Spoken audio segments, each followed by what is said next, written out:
আসসালামু আলাইকুম। সম্মানিত দিনী ভাই ও বোনেরা, যেখান থেকে যে অবস্থায় দেখছেন সবাইকে সালাম।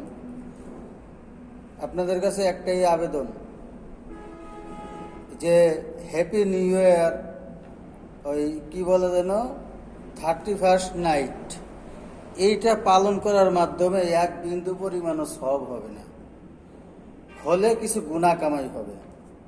তো এইভাবে গুনাহ কামাই করার চাইতে আপনাদের আত্মীয় স্বজন, ভাই বন্ধু, ছেলে সন্তানাদি, যেভাবে পারেন প্রত্যেকের সন্তানদেরকে, প্রত্যেকের আত্মীয় স্বজনদেরকে, প্রত্যেকের বন্ধু বান্ধবদেরকে প্রত্যেকের স্থান থেকে প্রতিবাদ করেন, যেভাবে হোক এটাকে থামান।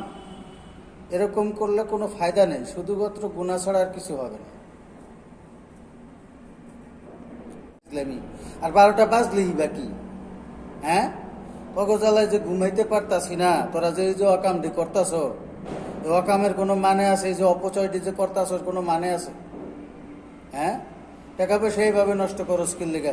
গরিব গুড়ারে দে, দান খয়রাত কর, দিনের কাজে খরচ কর, ভালো কাজে খরচ কর, পোলাপানের কিছু কিনা দে। ভাই বেড়াদার, ছোট ভাই বেড়াদার, নিজের পোলাপান সন্তানাদিদেরকে কিনে কেটে খাওয়া, ভালো মন্দ। তা না করে ফাইজলামি করতেছস, টাকা পয়সা নষ্ট করতেছস, আবার এদিকে মানুষের ঘুমের ডিস্টার্ব করতেছস। ঈশার নামাজ পড়া খাওয়া দাওয়া করে একটু শুইতে ঘুমে আসতে না আসতেই তোর ওই ফাইজলামি শুরু হয়ে গেছে। অহনে উঠতে বয়া পড়ছে, কিরে গোলাগুলি শুরু হইলো কোন জায়গায়? অহনে তাকায় দেয় গোলাগুলি না, সব জায়গায় ঠুস ঠাস ঠুস ঠাস ঠুস ঠাস ঠুস ঠাস উঠতেছে। এটা কোন ধরনের ফাইজলামি কথা তোরা? হ্যাঁ, এটি বাদ দিয়া ভালো হয়ে যা। এইটা তোরা কি করতাছস? এটা কোনো কথা? এখনো 12টা বাজে নেই, তোরা শুরু করে দিছিস ফাইজলামি। আর 12টা বাজলেই বাকি।